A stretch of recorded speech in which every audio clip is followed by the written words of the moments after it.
इस्लामाबाद नुमाइंदा दी vice of UK रब्जुल जलाल का एहसान पाकिस्तान तकरीब से खिताब में शहबाज शरीफ का कहना था कि पाकिस्तान रब्बुल इज़्ज़त का अजीम तोहफा है। अल्लाह ताला ने माह रमजान में ये तोहफा अता किया।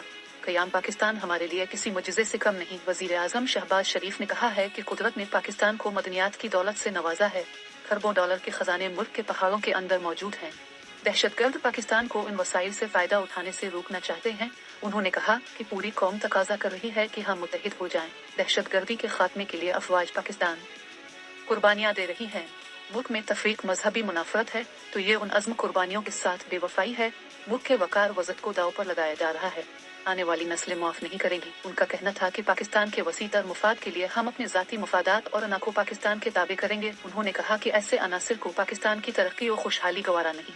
वो पाकिस्तान के दुश्मन हैं जिनको मुल्क की तरक्की और खुशहाली गवारा नहीं बखूबी जानते हैं। दहशतगर्दों को माली मुआवनत कहाँ से मिल रही है? दहशतगर्दी के ताने बाने दूर तक मिलते। शहबाज शरीफ का कहना था कि हमारी अफवाज और कानून नाफिज करने वाले इदारे मुल्क की तहफ़्फ़ुज़ के लिए बड़ी कुर्बानियां दे रहे हैं। ज़ाती इख्तिलाफ भलाकर कौमी यकजहती और इत्तेफाक तरक्की का वाहिद रास्ता है और इत्तेहाद और इत्तेफाक से ही पाकिस्तान दुनिया में अपना मकाम हासिल कर सकता